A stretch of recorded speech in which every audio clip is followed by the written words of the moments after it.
सत्संग की बात अगर किसी को पूछनी हो खूब पूछा करो। किसी के मन में कोई भ्रम हो, लेकिन भ्रम तो जब होंगे उस रास्ते पे चलो। मैं जवाब देता हूँ, आप भजन के चोर हो, और जो भजन का चोर होता है वो गुरु का भी चोर, परमात्मा का भी चोर और नाम का भी चोर। दोनों ही वाणी एक जैसी मिलती जुलती हैं। एक में तो कह दिया झूठा है संसार सारा। अब दुनियादारी के लोग जो परमार्थ के रास्ते पे नहीं चलते, उनके लिए संसार झूठा कैसे?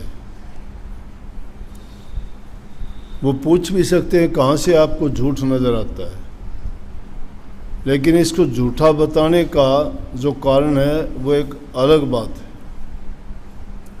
परमार्थियों के लिए, भक्त लोगों के लिए, और जो जीव के कल्याण के रास्ते पर चलते हैं उनके लिए इस संसार का कोई औचित्य नहीं है, क्योंकि इस संसार को बसाने वाले काल और माया हैं, और उनके जगह जगह पर फंदे, जगह जगह पर चौकी, जगह जगह पर बैरियर और रुकावट इस जीव के लिए डालते हैं। और दूसरी बात इसके साथ कही गई थी, ठगियों की नगरी फंस गया संभल संभल के चाल। झूठा तो है ही उसके साथ, लेकिन ठगियों की नगरी कैसे है? ठगियों की नगरी दो तरह से है।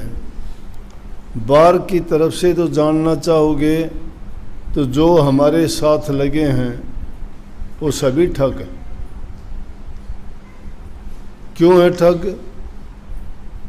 कि दो दुनियादारी की चीज़ों के लिए हमारे साथ उनका नाता जुड़ा है,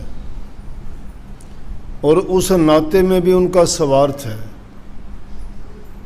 अगर स्वार्थ नहीं हो तो कोई आदमी किसी से कोई बात नहीं करेगा, चाहे इसका रिश्ता भाई का हो, पिता का हो, या चाचा ताऊ का हो, पति का हो, पत्नी का हो, बहन का हो, किसी भी नाते में हो। कोई भी जब भीड़ पड़ती है, तकलीफ़ होती है तो कोई संभाल नहीं करता। थोड़े से दिन ज़्यादा अगर संयोग से किसी को रोग बीमारी लग जाए तो यूं कहना शुरू कर देते हैं कि सेवा तो उसकी होती नहीं, अच्छा किसी को लगता नहीं। सब कहते हैं अब तो परमात्मा इसको क्या उस तरफ कर दे या इस तरफ कर दे, कि मतलब दुनिया में रहे तो ठीक रहे, नहीं तो इसको अपने उठा ले तो अच्छी बात है। अपना आदमी ऐसी बात कोई कहता नहीं है। तो इसका मतलब ये हमारे दुख के साथी नहीं, सुख के साथी हैं। सुख किसका खुद का चाहते हैं, दूसरों को सुख देना इनके बस की बात नहीं है। तो जो दूसरे को दुख दे के अपने सुख की तलाश करता है वो इस दुनिया को अच्छा मानता है। और जिन्होंने इस दुनिया को समझ लिया है वो अगर हो सकेगा, वो कहते हैं कि कर्म की प्रधानता है दुनिया में। कर्म का परिणाम सबको मिलता है। जो जैसा कर्म करेगा वैसा उसको परिणाम भोगना पड़ेगा। और एक बार जिसने कर्म कर दिया, ये ना सोचना वो कर्म मिट जाएगा, मिटता नहीं है। मिटेगा जब वो पूरा हो जाएगा, पूरा उसकी सज़ा मिलेगी।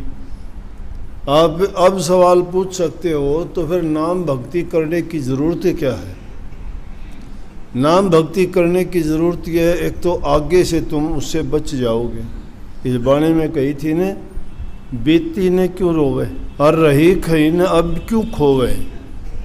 जो बीत गई है उसका जिक्र करके रोना पछताना तो बेकार है।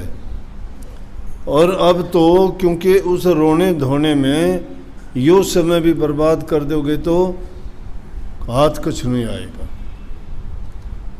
इसलिए जो बची हुई है उसको अगर संभाल लोगे और उसको समझ लोगे समझ क्या है? समझ ये है कि जो कर्म किए वो हमने किए,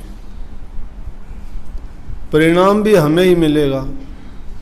जिसको ये समझ आता है वो उसके लिए कोई शिकायत नहीं करता, क्योंकि वो कहता है कि जब कर्ज मैंने ले रखा है तो कर्ज चुकाऊं भी मैं ही का।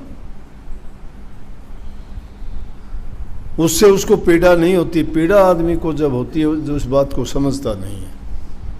वो लोग शिकायत किया करते हैं मेरे कि मैंने, अब भी कितने लोगों से आपने सुनते होंगे, कुछ लोग कह देते हैं कि फलाना आदमी बड़ा नेक इंसान था, किसी का बुरा नहीं किया, लेकिन उसके साथ बुरा क्यों हुआ?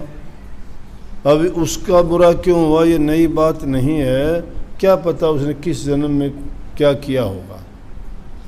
क्योंकि कर्म जो कर दिया वो पीछा छोड़ता नहीं है। जब तक वो भुगत नहीं लिया जाता तब तक उसका पीछा नहीं छोड़ता।